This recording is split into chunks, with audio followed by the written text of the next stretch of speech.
বড় বড় content creator যারা আছে তাদেরকে দেখি সবাই ডালা পাঠায়, বাট আমাকে তো ডালা পাঠানোর কেউ নাই। তো ভাবলাম কেন না আমি নিজের ডালা নিজেই বানাই। তো সেই দিন ছিল শুক্রবার, ভাবলাম হাজব্যান্ডও বাসায় থাকবে, তো আজকেই হচ্ছে একটা ভালো দিন ডালা বানানোর। তো চলুন আপনারাও আমার সাথে ডালাটা বানিয়ে নিন। হ্যালো গাইজ, আসসালামু আলাইকুম, সবাই কেমন আছেন? আমি আজকে হচ্ছে একটা আস্ত মুরগির ডালা বানাবো, কারণ সবাইকে দেখি ডালা খায়, তো আমার অনেক ডালা খেতে ইচ্ছা হচ্ছিল। তো ভাবলাম আমি নিজেই আমার ডালাটা বানিয়ে ফেলি। তো প্রথমে মুরগিটাকে ভালো করে ধুয়ে নিয়েছিলাম, এরপর একটু একটু করে কেটে নিয়েছি সব জায়গা, যাতে মশলাগুলো ভালো মতো ঢুকে যায়। আর এখন হচ্ছে মশলাগুলো মিক্স করে নিয়েছিলাম। এখানে নর্মালি বাসায় যা মশলা আছে তাই, তাছাড়া শুধু রাঁধুনির একটা বারবিকিউ মশলা দিয়ে দিয়েছিলাম এর সাথে। আর এখন পুরোটা মুরগির মধ্যে ভালো করে মেখে 1 ঘন্টার মতো রেখে দিয়েছিলাম। তো এখন চুলায় দিব।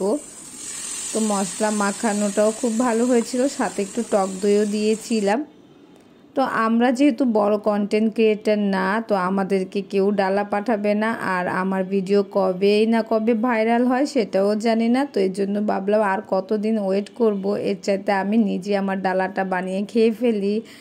আর এখন হচ্ছে মুরগিটা উল্টিয়ে দিলাম। তো প্রথমে ঢেকে দেওয়ার একটা কারণ ছিল যে আপনারা যখনই গ্রিল করেন, কেটে করেন বা আস্ত করেই করেন, প্রথমে চুলাতে দিয়ে একটু ঢেকে দিবেন যাতে মাংসটা সিদ্ধ হয়। এরপর হচ্ছে ঢাকনাটা সরিয়ে ফেলবেন, তারপর আস্তে আস্তে ভাজবেন, কারণ আস্তে আস্তে ভাজলে দেখা যাবে এরপর গ্রিল হবে একটু একটু করে। যেমন এই যে আমি সব সাইডটা একটু চেপে টেপে ভেজে নিচ্ছিলাম সুন্দর করে, যে এখন একটু বাঁকা করে দিয়েছি। তো এরপরে হচ্ছে পোলাও বসিয়ে দিয়েছিলাম, এরপর কাবাব ভাজছিলাম, আর লাস্টে হচ্ছে আমার গ্রিলের ফাইনাল টাচটা দিয়ে দিয়েছিলাম। এখানে হচ্ছে একটু টমেটো সস আর হচ্ছে একটু বারবিকিউ মশলা আর একটু পানি মিশিয়ে একটু দিয়ে নিচ্ছিলাম, কারণ তাহলে একটু জুসি জুসি ভাবটা থাকে।